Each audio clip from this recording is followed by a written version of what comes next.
Yeah, chopping all the onions in here, man. yeah, I mean, a lot of these have brought out just amazing stories behind many of these players, and probably all of them have one. I mean, we don't have time to film and show a story for every single player in TI5, but all of them also talk about their team in general. And this one particularly, I mean, March says it, right? For any country, not just Korea, that has required military service, when you go in, I mean, in any industry, if you go away for 2 years, coming back and saying that you're in your prime is a very tough thing to do. Heen's here going for another shot.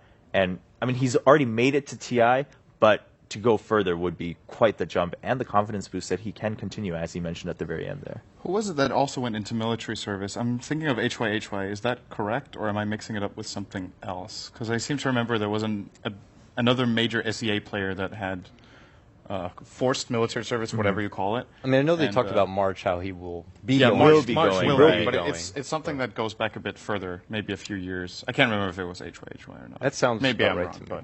but he never really made the comeback. If that was after he quit, like I honestly can't remember. I don't know how much he's been trying. I think he's been saying that he's interested in making a comeback. Of course, another star player from SEA, very memorable, especially from his Dota 1 days, and TI1 where he finished third with Scythe. So it is really unfortunate for these players that they have to do it. I think maybe in some ways, though, a player like Heen, I'm not sure what the military service is like in South Korea, but it's also possible that it can be a great learning experience where you can translate some of it into your Dota play, like when it comes to training regime, mentality, how to pump up yourself to get the job done with the team and stuff. Maybe that makes him a really good captain. When you listen to various countries, not just South Korea, again, it obviously, like you said, depends on which division you're in, et cetera, going into that military service. But sometimes you come out with the advantage of having that discipline, right? And then you're older, you're a little bit more mature in that sense, and as you said, maybe you can act as a better captain for that team.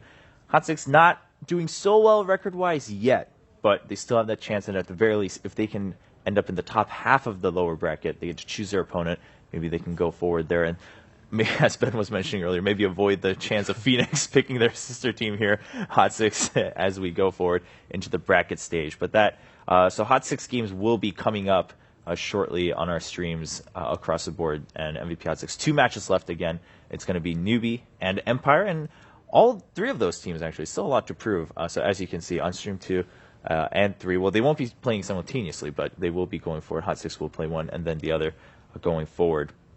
Now coming back to the top half of Group B, CDEC versus EG, right? Yeah, this is an exciting matchup. I mean, we saw the LGD Secret match yesterday, and now here we are with CDEC versus EG. But again, no one expected to be like, all right, the Titan matchup of Group B is going to be CDEC and EG, right? Everyone thought EG was going to be in there, but CDEC surprising. How well prepared do you think EG is for this? I was going to just say something to go on that note, too, because, and it could be all a front, but whenever they like to interview, like, their captain, PPD and stuff, they always talk about, like, oh, I don't really watch much of the Chinese teams and how they play, you know, we're just going to bring our style. Now, they could be lying and actually be researching and stuff, but CDEC is one of those teams that maybe they actually did look over. Being a wildcard team, they're probably like, we don't have to worry too much about them, but now they're the most hyped up match today, and I really hope they didn't just look over them because they bring a very aggressive style that can throw EG off. A lot of teams have been citing his gyrocopter, aggressive gyrocopter, as a very difficult hero player combination to play against, but they also he plays a lot of different heroes. I saw them like run Slardar and just absolutely destroy yesterday, so I think even if they just pull from this most recent pool of TI matches from CDEC, they're still not going to have a lot of information about them, and I can't expect for PPD to be fully prepared for this match. I think what he will do, though, is probably look to counter out aggressive in lane, if he can do that. I think he is really what, like, obviously everyone in the team is doing a lot of work, but it just seems like aggressive, what has really given them a lot of their wins is that he's really good at being an active carry. In a sense, it's similar to how we see for Secret Arteezy. In the past, he had a time when he farmed a lot. He's starting to get way more involved, apart from when he's playing anti-mage and he has to farm. Right. But sometimes when we see him on other carries, he does like to join fights earlier with his gyrocopter, unless, you know, it's kind of the direction the game is going in, that teams gather up and fight really early, so your carry needs to be able to join small skirmishes, ganks, and, of course, big team fights. And when it comes to aggressive, I think you ban the gyrocopter. To me, that's just a given. You ban the gyrocopter and you try to get the quap. And then if he goes for something like a slaughter or maybe his juggernaut that I don't know if they've used this tournament, maybe they've done it once, you try to maybe challenge him in the lane so that you get to dictate the flow and the speed of the game. Okay, well, now, whenever we talk about EG and their preparation, a lot of times it shows right away in their very first phase bans, because they ban things that most other teams do not in the first phase. They let a lot of the high priority picks just stay open for both teams to take as a free-for-all. You mentioned Gyro definitely still ban out when it's up against C-Deck.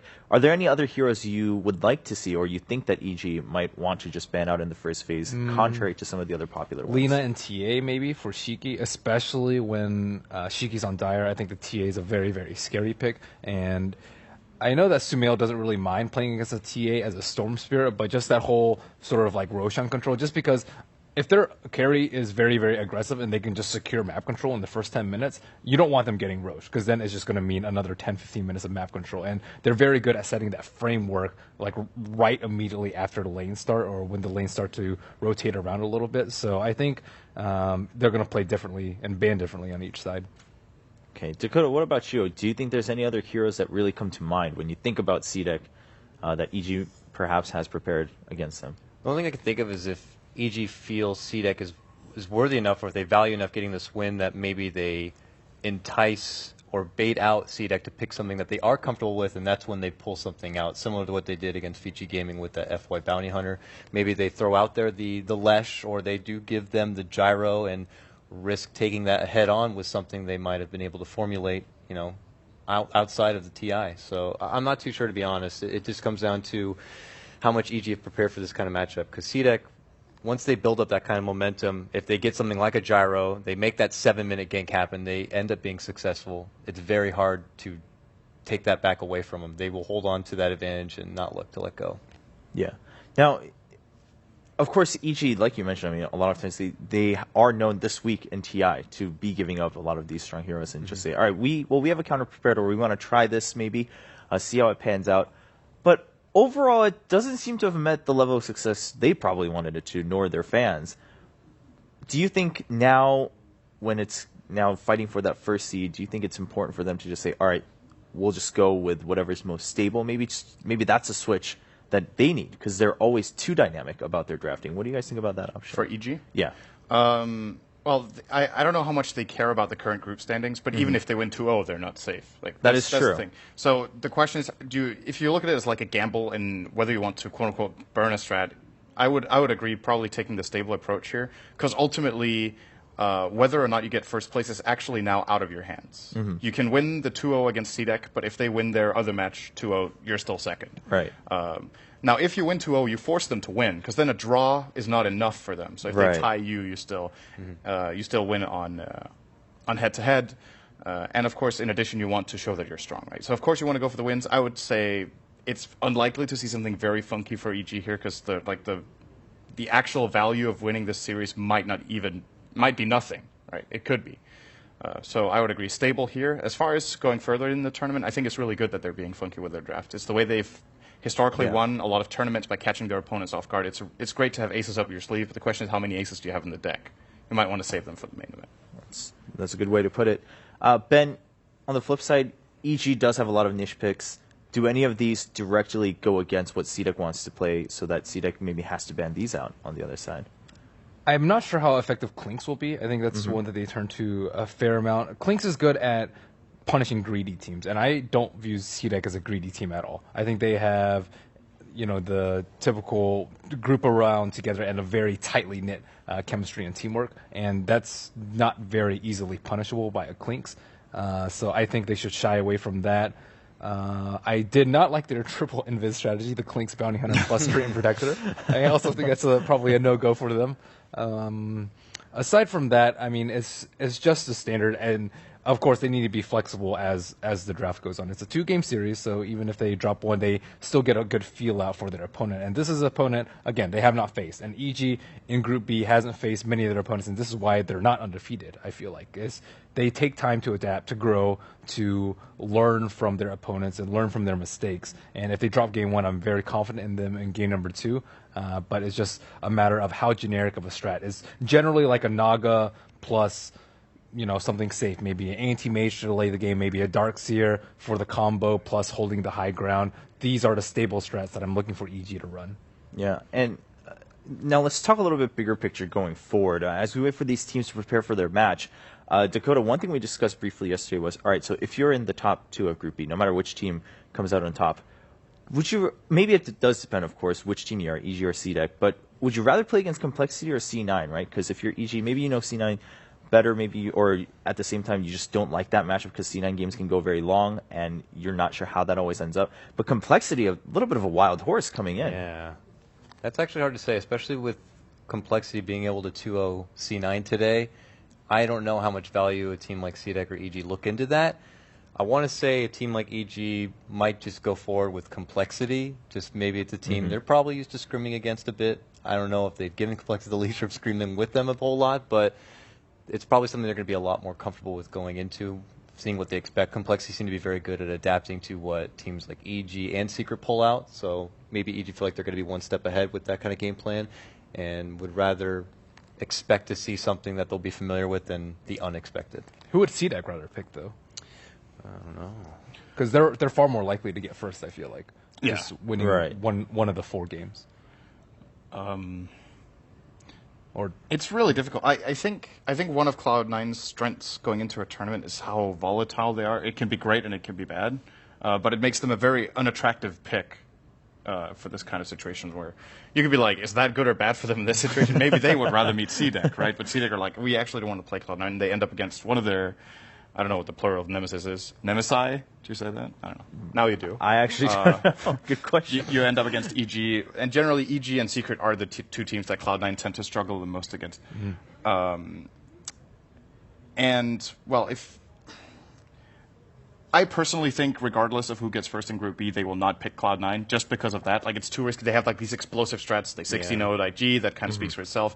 They're extremely good, and they can be like day and night. So you never know what you're going to get. Whereas with Complexity, it feels a lot more stable. They have some different picks, but if you do your homework, you probably know the kind of strategy you're going against. All right. Yeah. I mean, just some interesting questions to think about.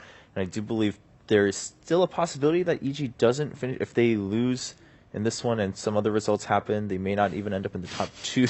And at this point, I'm just saying some other results happen. We'll look at the notebook of all answers here. I mean, it's just for sure they could take number 1 if they obviously do beat CDEC 2-0. And then CDEC just at most tie with E-Home, which I think we already discussed. I remember reading up there is a possibility for EG to go all the way to get down the lower bracket. I don't know if that circumstances to lower bracket. No, there was starting today. Okay. Like it might have already been thwarted with the results that have already happened. Oh, at the start, I do believe at the start. Yeah. So, but that might have changed. I think they can still go down below second seed. Yeah, though. and that's in which actually. Case, that's really important to keep in mind because then all of a sudden there's a lot more on the line for this game than I said originally, where it's just like you could beat CDEC, but you might still not get first, so how much is really on the line? But if there's a risk of you dropping down to 3rd, you would probably meet Secret in the first round because LGD would not pick you.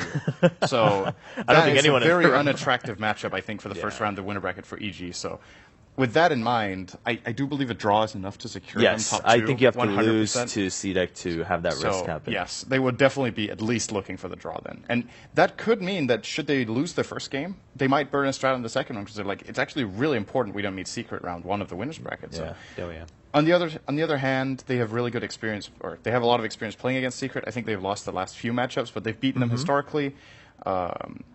I think PPD is the kind of captain who goes into every matchup with confidence. He does his homework, and he's like, if we're going to win the tournament, we need to beat every team, right?